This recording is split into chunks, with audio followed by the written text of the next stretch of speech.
The Axeman of New Orleans was an unidentified American serial killer active in New Orleans, Louisiana, and surrounding communities, from May 1918 to October 1919. Victims were mainly Italian immigrants and Italian Americans.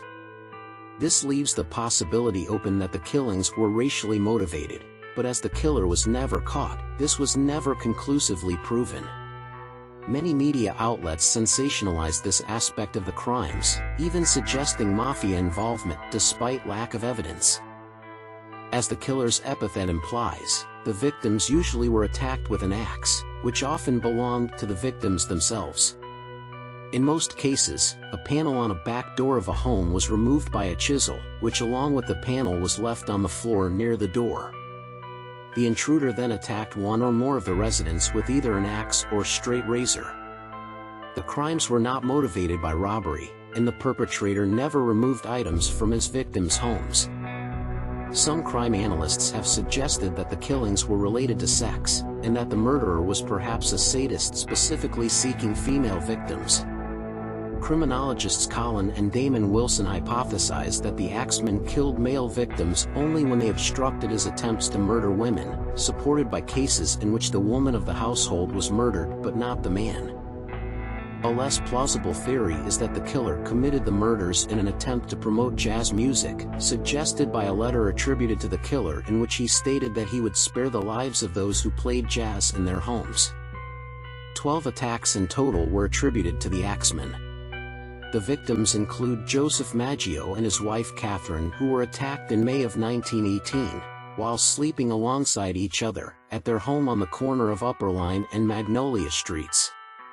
The killer broke into the home, and then proceeded to cut the couple's throats with a straight razor. Upon leaving, he bashed their heads with an axe. Joseph survived the attack, but died minutes after being discovered by his brothers, Jake and Andrew. Anna Schneider was attacked in the early evening hours in August of 1918. The 8 months pregnant, 28-year-old awoke to find a dark figure standing over her and was bashed in the face repeatedly. Her scalp had been cut open, and her face was completely covered in blood. She was discovered after midnight by her husband, Ed Schneider, who was returning late from work. Schneider claimed that she remembered nothing of the attack and gave birth to a healthy baby girl 2 days after the incident. Her husband told police that nothing was stolen from the home, besides $6 or $7 that had been in his wallet. The windows and doors of the apartment appear to have not been forced open, and authorities concluded that the woman was most likely attacked with a lamp that had been on a nearby table.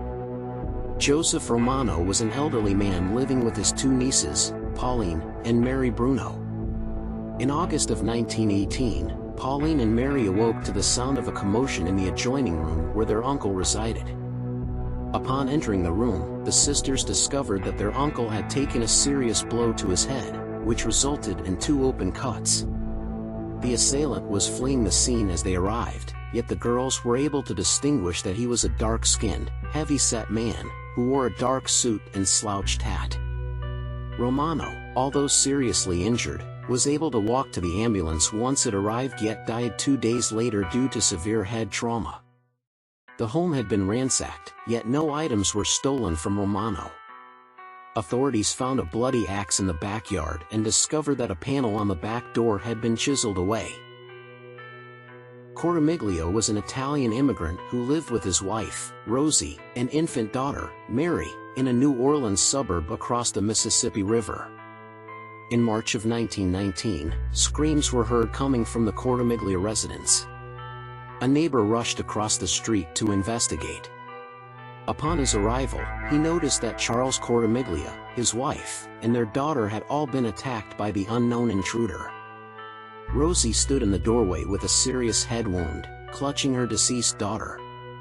Charles lay on the floor, bleeding profusely.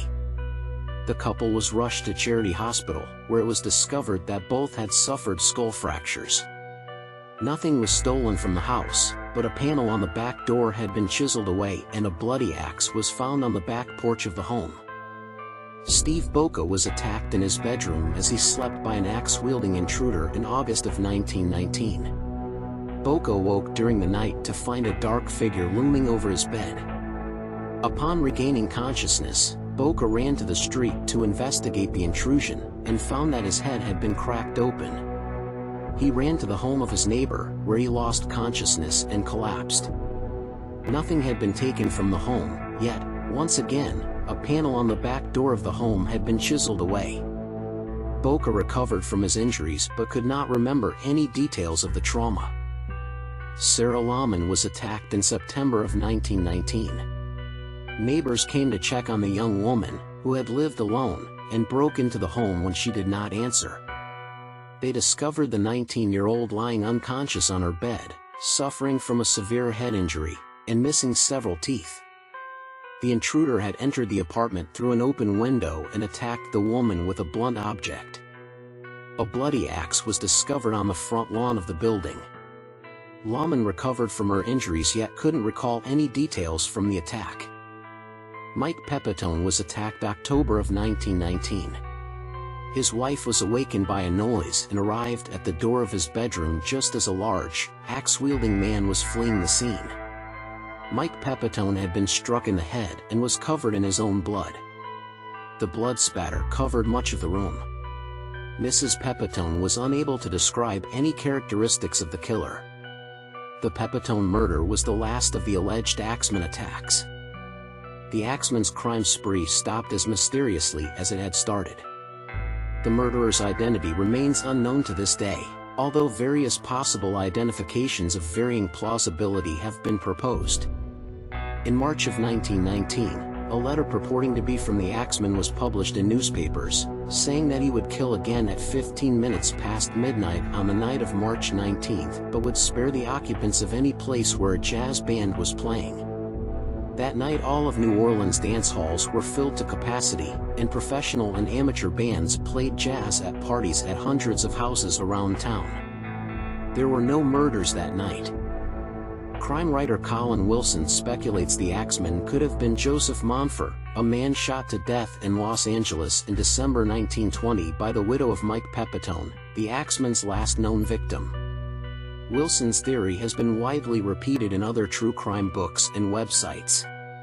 However, true crime writer Michael Newton searched New Orleans and Los Angeles public, police, and court records as well as newspaper archives, and failed to find any evidence of a man with the name of Joseph Monfer having been assaulted or killed in Los Angeles. Newton was also not able to find any information that Mrs. Pepitone was arrested, tried or convicted for such a crime, or indeed had been in California. Newton notes that Monfer was not an unusual surname in New Orleans at the time of the crimes.